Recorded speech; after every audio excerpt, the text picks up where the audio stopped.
8 de la mañana con 34 minutos, 8 con 34 minutos, en Punto Noticias de Radio Pichincha. En su primera emisión saludamos con el director del Observatorio Legislativo de la Fundación Ciudadanía y Desarrollo. Se trata del doctor Marcelo Espinel, que nos acompaña también vía telemática. ¿Cómo está, doctor Espinel? Buenos días, bienvenido, gracias por estar con nosotros. Le acompañamos Alexis Moncayo, quien le habla, Licenia Espinel.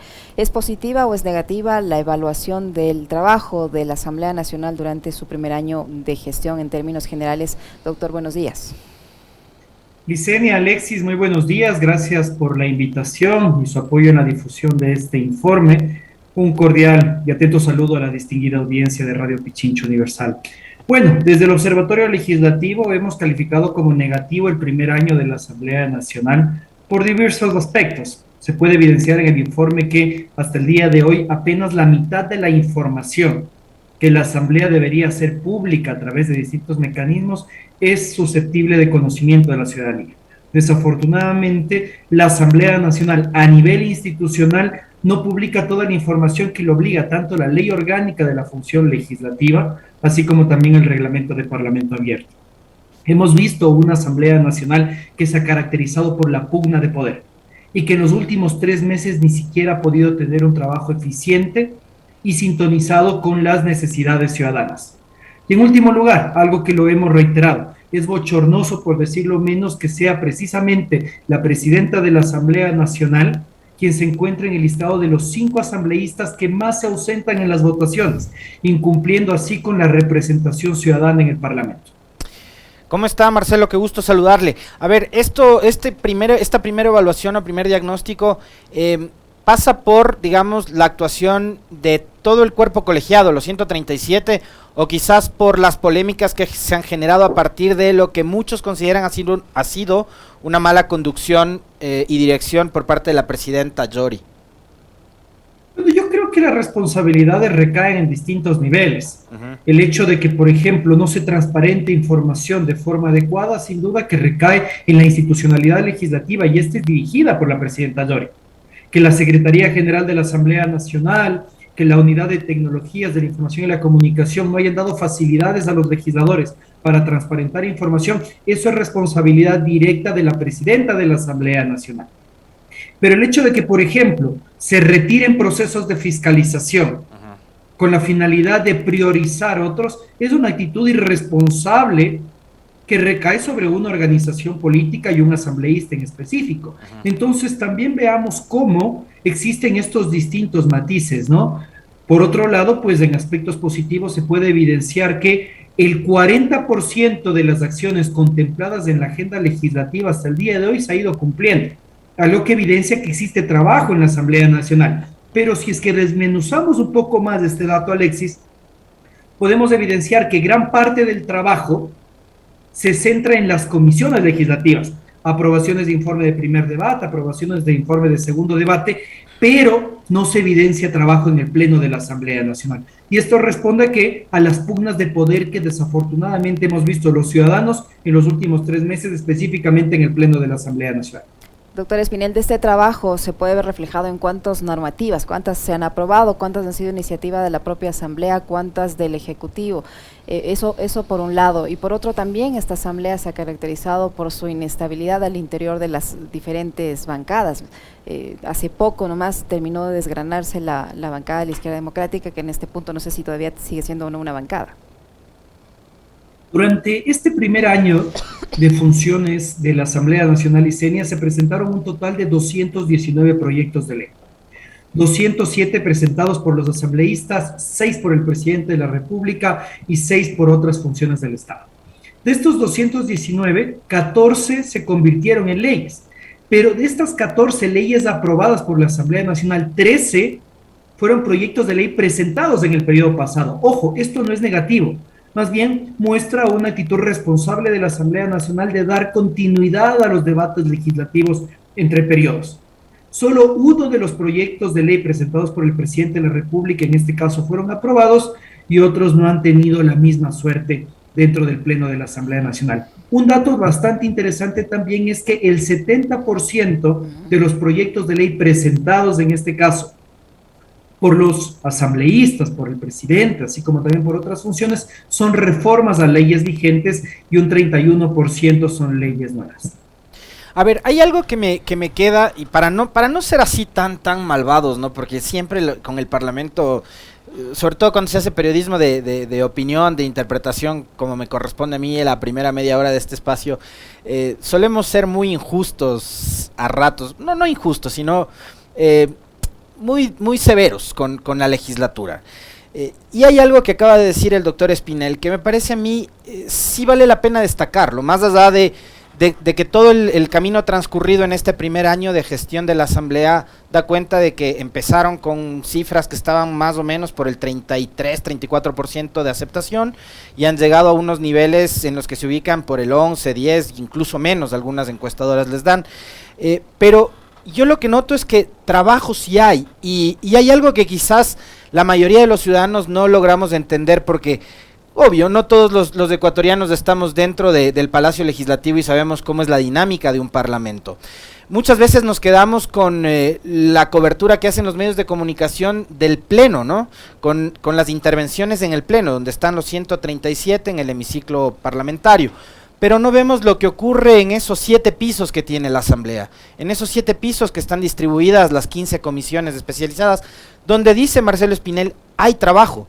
Hay trabajo que se ha hecho y valdría la pena también destacar aquello, Marcelo, porque, digamos, es ahí donde se elaboran los informes para primero, para segundo debate, donde se analizan todos los temas antes de que estos lleguen al pleno. El problema es que eso muchas veces no se comunica y claro, con los recursos que tiene la Asamblea para comunicar se vuelve difícil. Ahora, los medios de comunicación, lo que más venden o vendemos de la cobertura parlamentaria por lo general siempre es la polémica, ¿no? Y cuando hay cámaras ocurren, por ejemplo, hechos bochornosos como el que vimos hace algunos días atrás en una de las comisiones. Pero trabajo legislativo ha habido, Marcelo. Pero es una de cal y una de arena, mi querido Alexis. Sin duda que hay trabajo legislativo y un arduo trabajo dentro de la Asamblea Nacional. Pero por otro lado, no se comunica, como bien dices tú. Pero no solo no se comunica, se incumple con la ley. El reglamento de Parlamento Abierto le obliga a la Asamblea Nacional a publicar, por ejemplo, las observaciones a proyectos de ley presentados por los legisladores, así como también las actas de constatación de quórum y de votaciones de las comisiones. Y hasta el día de hoy esa información no se conoce. Hay ciertas comisiones que se han entregado la información a la Secretaría General, hay otras que simplemente no lo hacen, legisladores que optan por hacer observaciones verbales y no por escrito, impidiendo que exista un registro de esto. Entonces, ¿cómo se pretende recuperar la confianza ciudadana en el Parlamento si se incumple con la ley, si se es opaco, si no se entrega información a la ciudadanía sobre el trabajo que se está realizando? Entonces, la percepción que vamos a tener los ciudadanos, ¿cuál es? Que no se hace nada, que únicamente pasan peleando. Doctor Espinel, en cuanto al presupuesto que tiene la Asamblea Nacional, ¿este se manejó adecuadamente? ¿En qué se invirtió esto por un lado? Y por otro, yo le insisto en el tema de la inestabilidad de las bancadas, ¿no? Y ahora hay un enorme grupo de, entre comillas, legisladores independientes que iniciaron esta gestión perteneciendo a una organización política y que en el camino, no sé si por propia conveniencia o por desilusión, se han apartado de la organización que los llevó a ocupar ese curul. Gracias por traer nuevamente a la mesa ese tema, Licenia. Sí, esta asamblea se está encaminando por ser la asamblea con el mayor número de camisetazos. Ya son 22 los asambleístas que se han declarado independientes y se están constituyendo, podemos llamarlo así, como la segunda fuerza política, únicamente superado en número por UNES. Precisamente las organizaciones políticas que mayor número de legisladores perdieron fueron Pachacuti y la ID. La ID en números ya no podría ni siquiera ser considerada una bancada, pues precisamente ya tiene menos del 10% de asambleístas, que es lo que exige la ley orgánica de la función legislativa, y hoy por hoy solo 2 bancadas están representadas en el Consejo de Administración Legislativa. Esto pues pone en evidencia que existe una clara reconfiguración de fuerzas en el Parlamento, pero también un peligro que es el hecho de que un alto número de asambleístas independientes puede ser un filtro para la corrupción. El que se quiera obtener sus votos sin que exista una organización política consolidada detrás, pues podría abrir puertas a negociaciones que están fuera de lo lícito. Pero también pone en evidencia que continuamos con esta deuda estatal. que es el fortalecimiento de las organizaciones políticas. Tenemos organizaciones políticas débiles que se han convertido únicamente en pues empresas electorales que logran pues llegar a ciertos cargos de elección popular, pero en el camino se van debilitando. Eso al respecto de la inestabilidad que desafortunadamente pues también abona a esta falta de credibilidad que tenemos los ciudadanos sobre el Parlamento. Al respecto del presupuesto, yo creo que hay que hacer varias puntualizaciones. La función legislativa es la función del Estado que menos presupuesto recibe. Esto no quiere decir bajo ningún concepto que debería recibir más o que debería recibir menos, sino que si hacemos este análisis comparativo podemos ver que el presupuesto de esta función no es mayor si lo comparamos con, obviamente, el Ejecutivo, la función judicial, la función electoral y la función de transparencia y control social que aglutina a una gran cantidad de instituciones públicas. El presupuesto o el gasto ejecutado entre mayo del 2021 hasta abril del año 2022 llegó a 42 millones de dólares, enfocándose más del 80% de este presupuesto en el personal parlamentario, en el pago de salarios y beneficios tanto de asambleístas, asesores y funcionarios legislativos. Creo que es un llamado a la ciudadanía y a los medios de comunicación a identificar cómo se ha gastado nuestro dinero, más allá de las cantidades, ver cuál es la calidad del gasto. Recordemos que al inicio del periodo legislativo ya se realizaron denuncias sobre cómo se estaba gastando el dinero. Se estaba gastando al parecer en exceso en la compra de alimentos, se pretendía renovar los vehículos de la Asamblea Nacional y creo que es importante que si es que ponemos el ojo en este tipo de gasto, pues se puede evitar la ineficiencia dentro de la ejecución presupuestaria en el aparataje público. Otra cosa que se vende y mucho en el trabajo de la Asamblea es todo lo que tiene que ver con juicios políticos y la fiscalización, ¿no? Acá hubo juicio político contra Pablo Celi, contra Freddy Carrión, contra René Ortiz, contra Víctor Anchundia, contra Ruda Regui, 5 funcionarios que han sido censurados unos y destituidos otros. El trabajo de fiscalización de esta Asamblea, ¿ha sido serio, doctor Espinel, o ha sido también, digamos, usado por unos como una suerte de plataforma política, porque los juicios políticos también se utilizan para eso? Además, tomemos en cuenta de que estamos en un año preelectoral.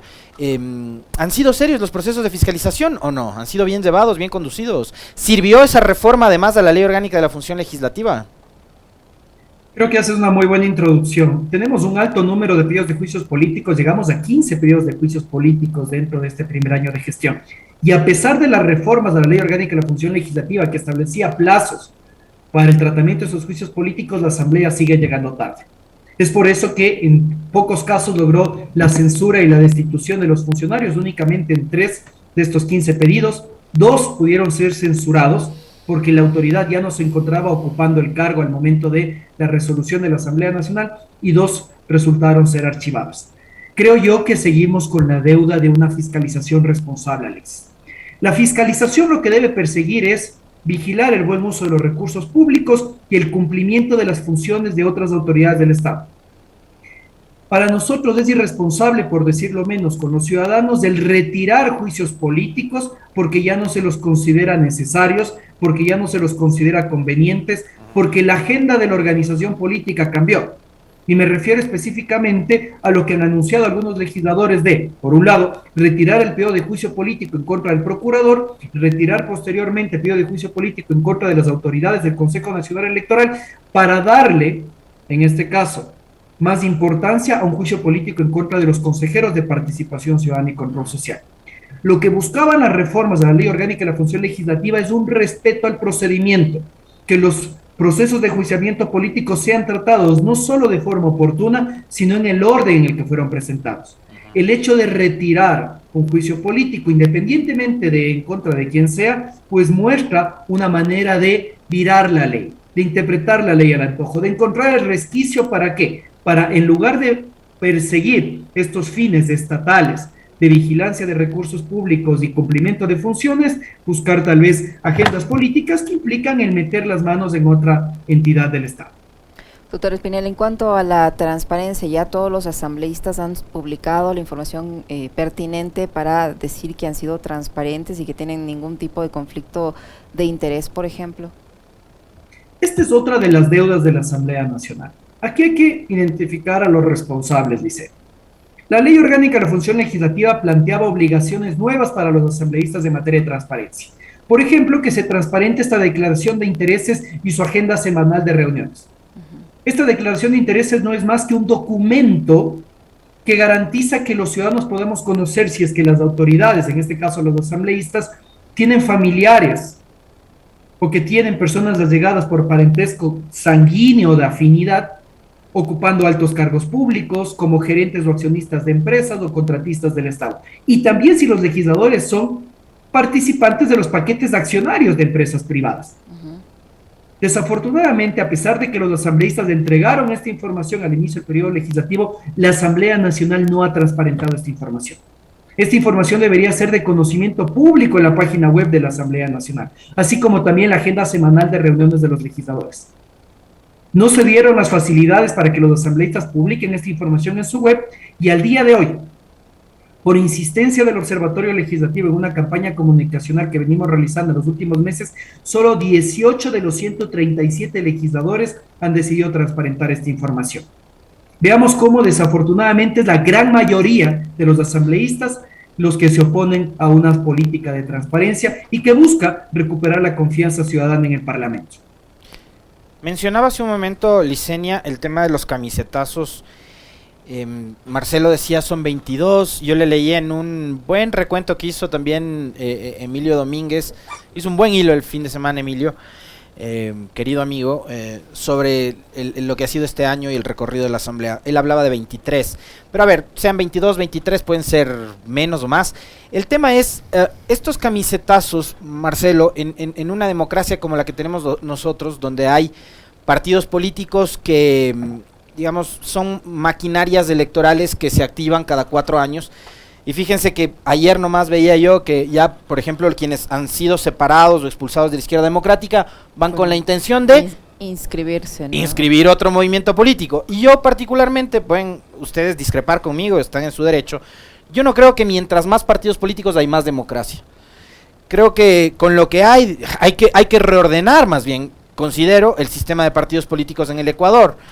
No creo que con 200 organizaciones como las que existen en este momento en un país de 13 millones de electores la democracia sea mejor. De hecho, vemos que la democracia en nuestro país ahora mismo está pendiendo de un hilo y en entredicho, por cierto. Pero este tema de los camisetazos, Marcelo, que es, digamos, es una costumbre, es algo que lo vemos cada 4 años, cada 2 años. Ya viene en 2023, van a tener que nuevamente reordenar Cal y comisiones, y ahí veremos otra vez las broncas y los celos y los egos peleándose y disputándose presidencias, vicepresidencias y de tales. Eso es algo que se debe combatir, se puede combatir debería haber una reforma también a la ley orgánica de la función legislativa para que un asambleísta que llega a una curul por determinada organización política, si decide separarse de esa, también renuncia a su curul, o no, o estamos bien ahí con que el que llega por los naranjas, los azules, los amarillos, lo que sea, viene el gobierno, le da un hospital, una gobernación o puestos en su provincia y decide declararse independiente. Empecemos por lo último que has mencionado. Precisamente la existencia de independientes es una ventana a la corrupción, pues da cabida a que los procesos de consenso, de negociación, pues no se lo haga de forma transparente y que más bien adicionalmente busquen satisfacer intereses personales, no intereses partidistas. Y eso incluso lo vimos en el periodo legislativo pasado, cuando se hizo la denuncia fuerte de entrega de contratos del Estado, entrega de cargos públicos, incluso carnets de discapacidad. Veamos un ejemplo de cómo se combatió esto en España, Alexis. En España, hace algunos años ya, se firmó algo que era el Pacto Antitransfugismo. Esto que nosotros conocemos como camisetazo en la ciencia política se lo conoce como transfugismo político. Y este pacto antitransfugismo lo que implicaba es que si es que existían legisladores que decidían declararse como independientes, las organizaciones políticas se comprometían a no recibirlos en sus filas. Entonces, esto limitaba el margen de acción del independiente, ya no tenía aliados para la presentación de proyectos de ley, no tenía aliados para lograr votaciones en lo que tal vez planteaban dentro de las comisiones en materia de observaciones, incluso en procesos de fiscalización. Entonces, se volvían menos influyentes de estos asambleístas independientes. Era una suerte de destierro dentro del mismo cuerpo parlamentario. Se podría pensar en reformas en ese sentido. Existe también, por ejemplo, casos como el colombiano. En Colombia se prohíbe declararse independiente a cualquier momento del periodo legislativo, sino únicamente cuando se da precisamente este proceso de elección interna, que es el que tú mencionabas, que en el Ecuador sucede cada 2 años. De esa manera, pues se puede garantizar el derecho a la disidencia de los miembros de una organización política, pero si deciden separarse de la organización política, únicamente podrían hacerlo a la mitad del periodo. Pero más allá de estas reformas que se podrían lograr, Alexis, yo creo que el problema recae en las organizaciones políticas y hay 2 fallas en específico. El problema, sin duda, es en la parte previa a la elección, en la formación y selección de cuadros. Vemos que no existen procesos serios de formación, serios procesos de bases dentro de las organizaciones políticas y también procesos de democracia interna poco transparentes y que bajo el pretexto de respetar la autonomía de las organizaciones políticas, el Consejo Nacional Electoral no se entromete dando lineamientos claros y vigilancia clara al respecto de estos procesos de democracia interna que dan como resultado que tengamos a determinados candidatos en las papeletas electorales. O sea, no se llenan las listas en este país, se rellenan las listas. Es como, a ver, ven vos, me faltas de acá y te pongo de segundo, de tercero y ya está mi lista de candidatos. Y eso se traduce que ya en el ejercicio legislativo, pues este candidato tiene poco o nulo compromiso con la organización política. Tiene poco o nulo compromiso con la línea ideológica y programática de la organización política. Y eso es algo que hemos visto. Que asambleístas desde el primer día de las sesiones de la Asamblea Nacional, pues ya decidían alejarse de la organización política que les permitió llegar a obtener una curul dentro del Parlamento. Y el segundo error que yo veo, Alexis, y que es un problema de fondo y es parte de esta deuda del fortalecimiento de las organizaciones políticas que tiene el Estado ecuatoriano desde el retorno a la democracia, es la falta del control disciplinario. El hecho de que si es que se encuentran actitudes, acciones que van en contra de lo ofrecido en campaña, acciones en contra de la moral, acciones incluso en contra de el ordenamiento jurídico vigente, los primeros llamados a sancionar a estos representantes deben ser las mismas organizaciones políticas. Pero por el miedo de perder a una curul, a un representante más dentro del Parlamento, lo que hacen es un espíritu de cuerpo. Es mejor callar, es mejor bajar un poco el tono y de esa manera no existe esta depuración, esta autodepuración de las organizaciones políticas en el Parlamento. Doctor Espinel, ¿qué va a pasar ahora con el Consejo Administrativo de la legislatura? ¿Los integrantes ya no representan a todas las bancadas tomando en cuenta esta ruptura, tanto en Pachacuti como en la Izquierda Democrática? ¿Y qué va a pasar ahora de ahora en adelante con este organismo que es fundamental en la administración de la legislatura? Para mí, la interpretación de la ley orgánica de la función legislativa nos obliga a considerar que la actual composición del CAL debe mantenerse, precisamente porque la elección y renovación del CAL puede hacerse únicamente cada 2 años. Lo único que podría realizarse es que en el supuesto caso de una destitución de la presidenta Dori, pues el Pleno de la Asamblea Nacional elija nuevamente a un segundo vicepresidente de la Asamblea Nacional para que se pueda dar este orden de reemplazos que establece la ley para que Virgilio Saquicela asuma, de ser el caso, la presidencia de la Asamblea Nacional. Yo creo que una interpretación contraria a esto sería bastante forzada y podría ir en la línea de lo ya sucedido en el periodo legislativo anterior, cuando el ex asambleísta Henry Cucalón planteó la destitución del expresidente de la Asamblea Nacional, José Serrano, bajo el argumento de que la Asamblea Nacional puede a través de resoluciones tomar decisiones.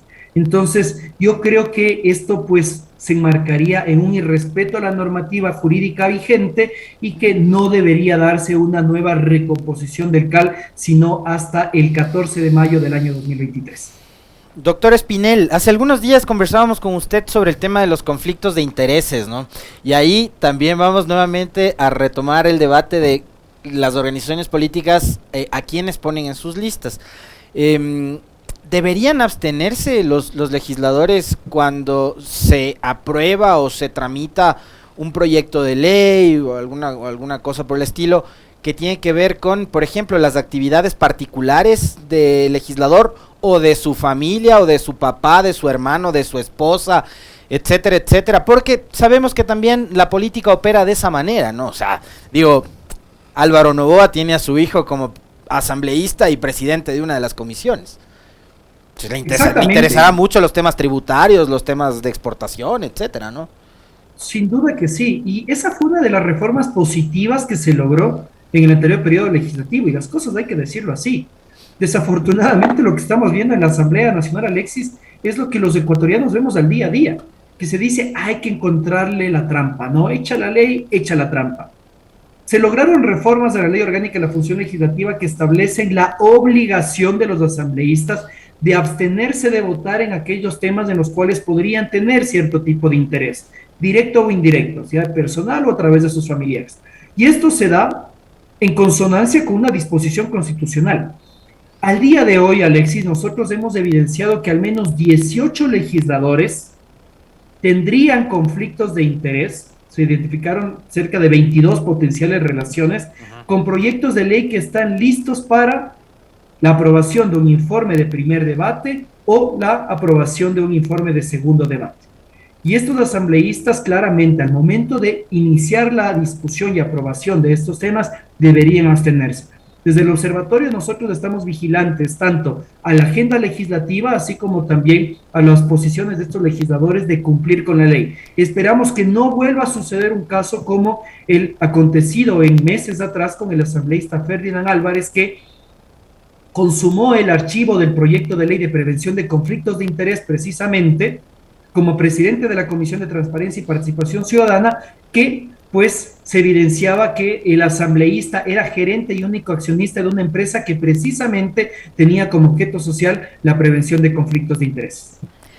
¿Y estos 18 legisladores, doctor Espinel, a qué filas pertenecen? ¿Son de todas las bancadas? ¿Son de una en especial? Tenemos asambleístas de todas las bancadas. Si me permites, voy a dar un par de ejemplos. Por ejemplo, el asambleísta Humberto Alvarado Espinel, la asambleísta Alexandra Arce y el asambleísta Ricardo Urcuango, ambos tendrían un conflicto de interés con el proyecto de ley orgánica de libre expresión y comunicación, al ser ellos accionistas de empresas relacionadas al sector de comunicación. Hablemos, por ejemplo, del asambleísta Eduardo Mendoza, que tendría un conflicto de interés con el proyecto de Código Orgánico Integral Agropecuario, o, por ejemplo, la asambleísta María José Plaza, que tendría un conflicto de interés con el proyecto de ley orgánica para fomentar la producción y el consumo de lácteos en el país. Estos dos últimos asambleístas de otras organizaciones políticas y que precisamente por su participación accionaria en empresas relacionadas a estos sectores, al momento de votar estos proyectos de ley deberían abstenerse.